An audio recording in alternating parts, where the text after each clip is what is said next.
Oh my God, another issue of Brigade. What the hell am I looking at these for? Well, I'm not looking at them for the story because it's boring and who cares. And there's better creators, or rather YouTubers, who have reviewed these and actually gone through the story. I can't be bothered because, one, I don't have all the issues, so I don't care.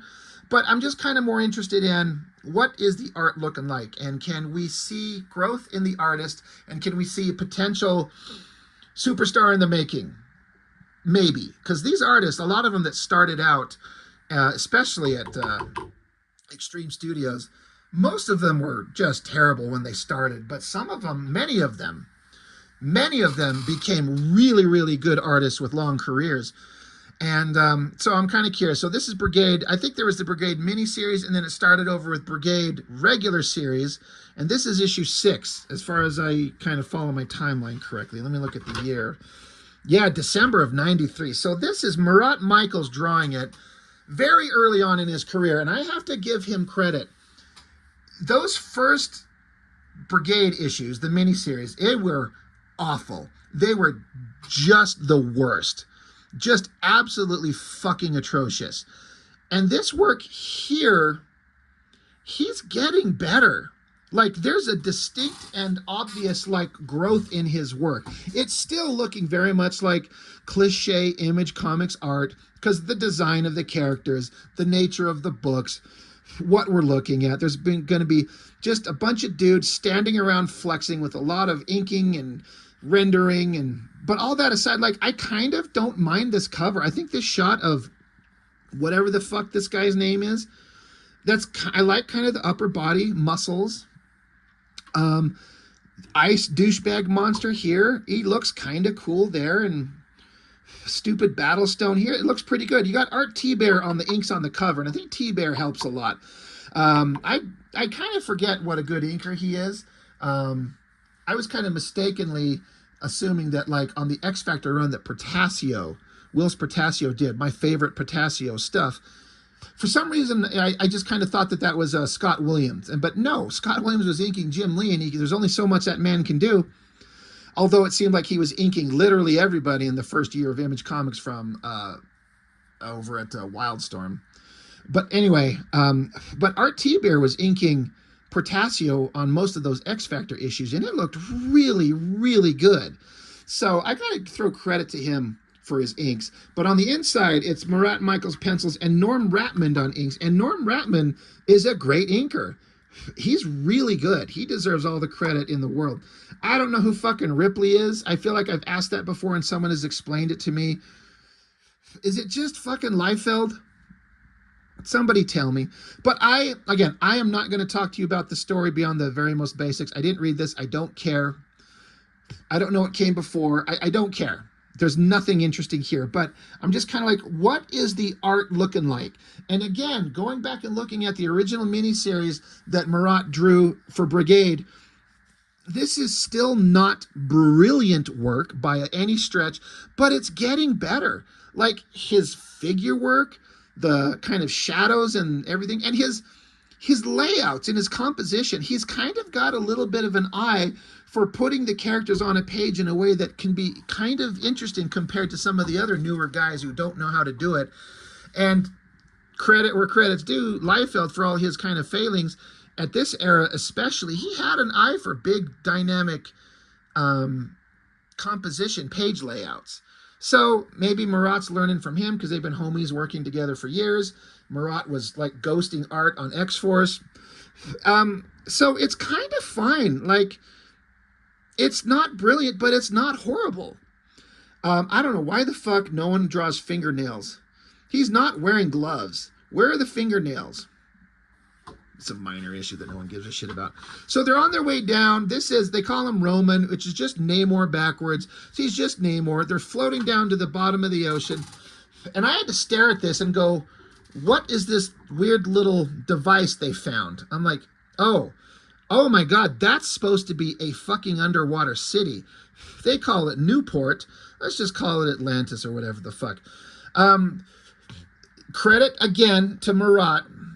he put in a lot of effort in, you know, this one point perspective, this elevated shot looking down, and put in a lot of design elements to make it look like some kind of weird futuristic otherworldly city. But the coloring is fucking it up, and the background surrounding the city, it's hard to realize that this is the ocean floor and this is a city on the ocean floor. It doesn't read that way at all. I feel like the best thing would have been to do is to, it's better in, okay, here's my opinion. You guys can debate me on this. This is a dynamic angle that's kind of exciting and kind of like, ooh, that's kind of dramatic. That's kind of exciting to see. But I can't tell what the fuck it is. I would suggest it's better to do a boring angle that you can at least see what it is very clearly. I would suggest something like, put like a straight on view of the city, put like a simple line to kind of indicate the seabed floor and have it black, and then have the city at just kind of like a straight up and down shot so you can get a sense of scale, and then have the little tiny figures swimming down to it, like coming down to the sea, so you can get an idea of what we're looking at underwater. And the coloring needs to help sell it. The coloring sucks. This does not feel like it's underwater. I don't have any copies on me on hand to show, but there's some issues of Namor that Jay Lee drew, and he did some underwater stuff, and the coloring in that just sold it as looking like it was underwater. This does not. This opening page kind of does. This does not. You know, I would, like I said, I would argue it might be better to choose a more boring angle to make the storytelling more clear, especially in this establishing shot. I can't tell what the fuck that is. They had to tell me what it is for me to understand. And then again, with all the effort that Marat's putting forward, the characters land here. This is a giant fucking panel, because this is a double page spread. This is a giant panel on the original artboards, and he just does silhouettes of these guys, and it's like he doesn't know what to put for background. And I get it. If you've never drawn this shit and you're not a designer, what does the fantastical underwater city of Newport, what does the walls look like? What kind of decoration should be on there? So when you don't know what to do, you just don't do anything. You just put like a little kind of half circle, and there's no, where's the walls? Like, this is an opening going back into something, but what the fuck is outside here? You know, put like, is this like a tunnel extending out? Make this look thicker. Put some like cobblestone brick around the edge of it so it looks like it's a three-dimensional structure that has thickness to it to curve up and around to make an opening. Or is this supposed to be a flat wall? Give it some kind of texture, something. But just having nothing and then just doing line, slight curve, line, and then silhouette, that shit sucks. That is lazy. These shots, you know, there's some dynamic poses and angles, you know, dramatic, like close-up of the hands coming up as they're chit-chatting. He's leaning into the stereotypical heavy rendering and light source that doesn't really track why you'd have a heavy shadow on this side of the face, but also this side of the cheek is heavily underlit, but then there's a highlight on the cheek over here. There's like multiple light sources going on with the shadows that don't track. But to a kid looking at that, you're like, look at that fucking awesome cross-hatching. It's badass. Sure, whatever. Seahawk and Cold Snap, right? That's their names, right? Ice Guy and Pointy Mask Guy. I don't know. And then again, you have to draw the insides of this fantastical underwater city, and you don't know what the fuck to do, so it's hard to come up with. It would be hard. I don't know. These figures are a little bit goofy looking. That face is awful. The structure of that head is just kind of really, really goofy. Get some backstory going on here. So you get like the little bald head, looks like Professor X, and story of different things like a ship going down, people going underwater. This all kind of works. That shot, you know, again, kind of doing the heavy shadows and the dramatic lighting is kind of working. What is with the heavily shadowed screamy face there? I don't know. I kind of feel like there's moments where Marat is really putting in the time and effort to do some artistic shit, but then you get to a place where you're like, you're in a hurry and you got to get out of the page, so you just draw dramatic screamy face. Kind of weird. Whatever. Next page, whoever this is, hot girl. She is thick as hell in the thighs, and then little teeny tiny calves. Holy shit. All right, I wasn't planning this, but I feel like I need to get out some tracing paper. I think I've only done tracing paper on top of Liefeld. All right. Because this girl's proportions are just weird, and I'm just looking at the way that her proportions will kind of connect to her lower legs here. Let me get a pen. Let's see. I don't want to use any of my good pens for this fucking bullshit. All right. Tracing paper. So we're going to start out with her head. All right. We're just going to get basic line work, right? This is not going to try to be a good drawing. She's got a really thick neck. Got her eyes, nose, mouth, ears. And of course, you got the Liefeld hair where it's a short cropped do up top. But then she's got the most dramatic ponytail in the history of ever up there. All right. Now, again, when I do these tracings, I eliminate the costume to kind of just get the drawing down to the basic human body underneath all of this. So it's a little bit of filling in the gaps we have to do. She's got some really weird shaped boobies, which is fine. They're not always perfect. In fact, they usually aren't perfectly shaped. Let's see. There's sort of a fist down here. All right. Some massive thunder thighs going on, which I like. Crush me. All right.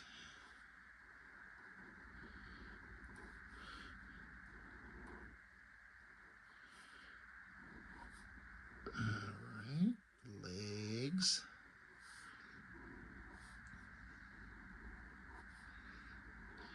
Now this is the part I'm most interested in because it's kind of indicating in the art just how close to the feet we are. Like I am tracing it exactly right off the art, right? Get some anatomy in here. This poor girl. Gotta give some flair to her ponytail. This is so funny. All right, you can see where her feet end. All right. Well, it looks like her feet have to end like right here. So this is where they would be. All right. How's that? Like, I'm not wrong. Like, I appreciate, like, if the intention was to draw this girl to look thick as hell, like thick and beefy and strong, I am kind of fine with that. I get it. But it's just, I don't know, this is just funny. But you can see where her feet just kind of disappear. So she's got like from like hips to bottom of your feet is supposed to be kind of the same length as from like bottom of your pelvis to your head. Like it's supposed to be kind of, roughly speaking, kind of even, but these are very short, stumpy little legs. So it's not the worst thing in the world, but like her giant thick upper bodies, giant arms, and these little tiny lower legs. Anyway, I did not intend to do that, but just looking at that girl, it just, I'm like, where the fuck are her lower feet? And that's what they're going to look like. Anyway, that's a tracing. Back to the incredibly interesting story. Whoever she is, whatever, talk, giant bug eyes. Holy Lord. Bad guys talking bad guy stuff. So dramatic guy in cloak with heavily shadowed face and monstrous, creepy guy in the background. And then back to the heroes where they all got the open mouth. Like almost no one has irises in their eyes. The girl does there, but no irises there or there or there. Do any of the other fellas in the other previous pages? Namor does. Namor does. None of the other guys do. Anyway, who fucking cares? I'm already bored with this. Heroes facing, I don't know what the fuck. Bad guys. Glowing ball with spaceships. And then they all ride out on giant seahorses. I guess. What the fuck? The seahorse has a nose ring. Stop it. This is so dumb. Oh, shit. We got to flip the page over. So, giant double page flip spread. There's some pretty, like, the layout of everything is pretty good. Like, giant generic figure down here of boring nobody guy with, like, the round bulb head. So you just make it shiny metal and you just cross hatch it out. The inking is looking great. Ratman knows what he's doing. He knows how to throw these lines through here. This all looks good as inking. But, you know, the basic figures, big guy here, bad guy here, Battlestone, whoever and whoever and whoever, big giant guy slugging it out there. Like, it's all relatively clear. Like, you can read what's going on. It's not horrible. Not great, but not horrible. So there's a big underwater fight. That is an unfortunate pose where Seahawk is bending over and Cold Snap is just ramming his ice dildo right up his ass. It looks like, come on, let's not do that, guys. Let's choose a time and place. It's all muscular and well rendered with great cross-hatching inking lines. Because again, Ratman, he knows what he's doing. He knows how to ink. And then big shot of Battlestone. Stand there with he's gritting his teeth. It's at an angle. He's flexing. I guess he's fighting. I guess. Heavily shadowed, crosshatched, teethy shot. That's cool. And again, this is pretty exciting. This is Marat using the double page spread to his artistic visual advantage. That looks pretty cool. You know, it's a big, dynamic, powerful shot. Guy screaming through the water, fist forward. There's some fun inking textures and like anatomically it's kind of fine. It's pretty exciting. Got bubble borders. I'm all about the bubble borders.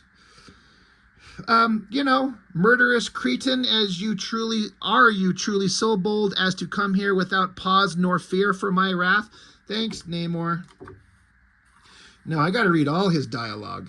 He says, Battlestone, I'm impressed. It would appear you've developed quite the sense of pragmatism since our time together in the Allies, just like Namor. The Battlestone of 50 years ago would have been, by Neptune's trident, it's Warlock's ship. He's here. Murderous cretin. Are you truly so bold as to come here without pause nor fear of my wrath? Wow.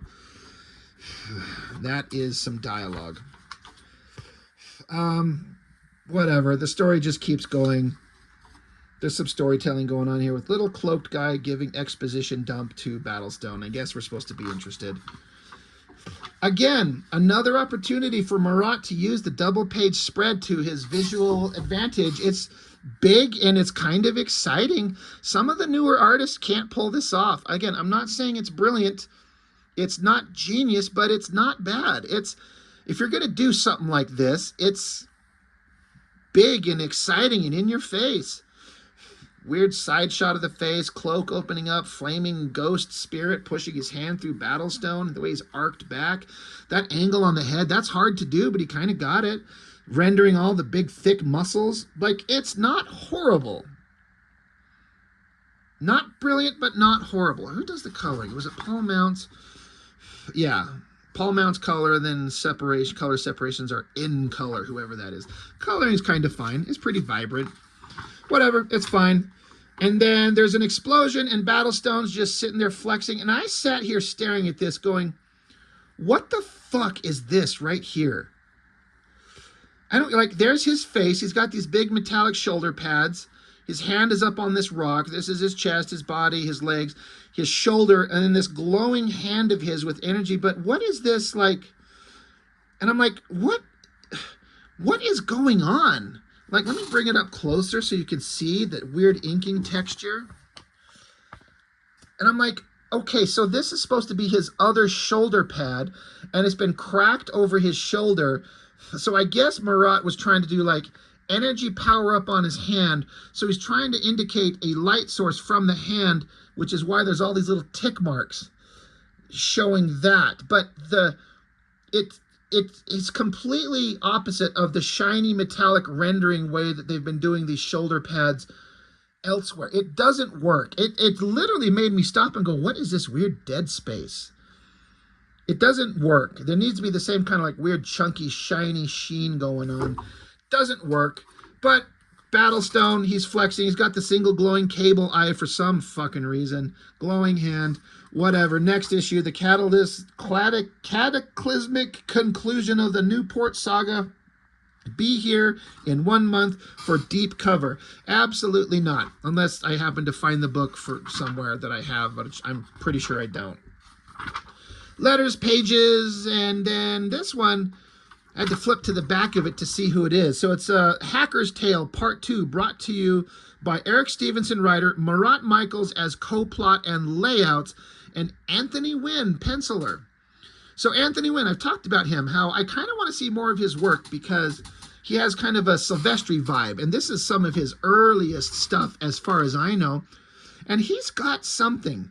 This is kind of a big, okay face. It's not bad. And then if you're really familiar with old school Silvestri, maybe you see it. I don't know how to explain it, but this loose, billowy suit, and specifically the way that these legs are drawn, that reads as Silvestri. I've seen him do people in suits where it's just like, it's almost like he's not trying to even just draw the leg. He just does this shape, this loose pant leg shape. It feels very Silvestri, which kind of leans into my theory that he was heavily influenced by Silvestri more than Liefeld, but he's working at Extreme Studios. And some of these angles on the faces kind of have a Silvestri-ish vibe.